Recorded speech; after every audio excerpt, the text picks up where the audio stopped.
अस्सलाम वालेकुम गाइस, कैसे हैं आप सब लोग। होप सो आप सब ठीक होंगे। आपको टाइटल से पता चल गया होगा कि मैं आज क्या बनाने जा रही हूँ। तो गाइस, आज मैं बनाने जा रही हूँ क्रीमी फ्रूट डिलाइट, जो कि स्पेशली इफ्तारी के लिए बहुत ही रिफ़्रेशिंग है। तो आइए चल कर देखते हैं रेसिपी। यहाँ पर मैंने फ्रूट कॉकटेल लिया है जो कि 800 ग्राम है। क्रीम ली है जो कि 4 से 5 पैकेट हैं।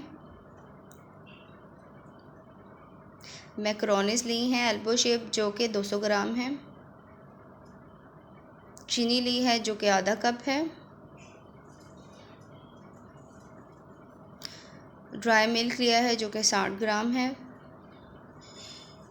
फ्रूट कॉकटेल में से मैंने फ्रूट्स और पानी को अलग अलग कर लिया है, जो आगे चल के रेसिपी में इस्तेमाल करेंगे। बाकी फ्रूट्स मैंने यहाँ पर सेब लिया है और आड़ू। सेब और आड़ू 1-1 किलो है। केला लिया है जो कि 12 अदद हैं, यानी 1 दर्जन है।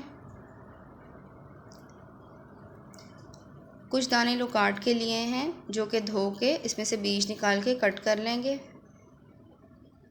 क्रीम को मैं हैंड बीटर की मदद से अच्छी तरह से बीट कर लूँगी। जब क्रीम अच्छी तरह से बीट हो जाए तो इसके अंदर मैं बाकी के इंग्रेडिएंट्स को 1 बाय 1 करके ऐड कर दूँगी। मैंने चीनी को अच्छी तरह से पीस लिया है जो कि आधा कप थी। अब मैं इसके अंदर ऐड कर दूँगी।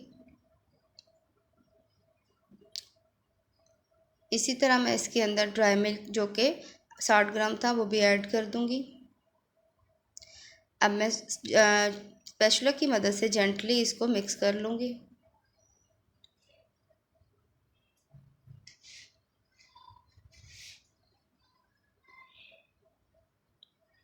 चीनी और ड्राई मिल्क क्रीम के अंदर मिक्स हो चुके हैं। अब मैं इसके अंदर फ्रूट कॉकटेल में से जो मैंने पानी अलग किया था उसको थोड़ा थोड़ा करके ऐड करती जाऊँगी।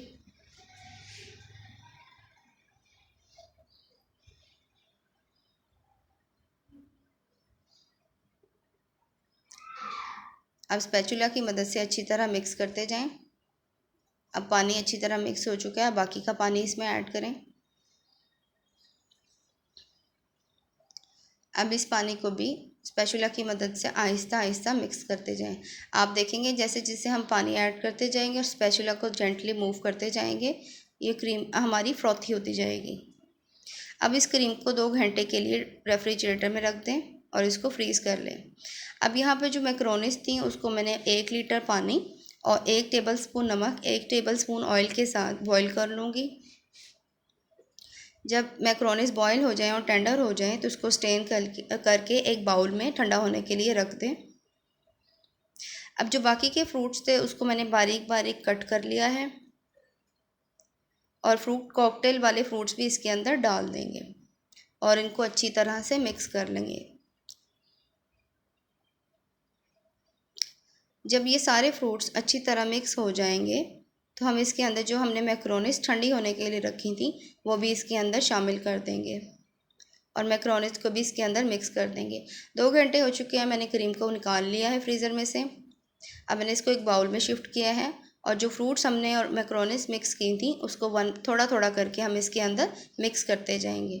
आपने भी ऐसे ही एकदम से सारे फ्रूट्स डालकर क्रीम में मिक्स नहीं करने।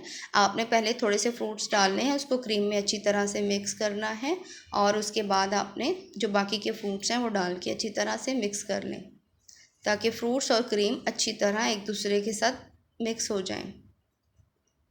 अब मैं बाकी के फ्रूट्स भी इसमें शामिल कर दूंगी और इसी तरह क्रीम और फ्रूट्स आहिस्ता आहिस्ता मिक्स करते जाएंगे।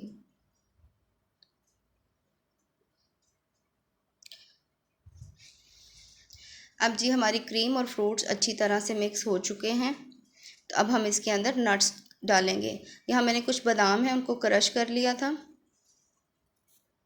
वो डाल दिए हैं और यहाँ पे किशमिश हैं कुछ दाने जो कि मैंने धोकर ड्राई कर लिए थे, वो भी शामिल कर दें। 5 से 6 अदद खजूरें हैं जिनकी गुठली निकाल कर मैंने बारीक बारीक कट कर लिया था, वो भी मैंने इसके अंदर शामिल कर लिया है। इनको अच्छी तरह मिक्स कर दें और डिश आउट कर लें। उसके बाद मैंने इसको एक बाउल में निकाल लिया है और उसके ऊपर मैंने गार्निशिंग के लिए कुछ मैंने बचा लिए थे खजूरें और बादाम।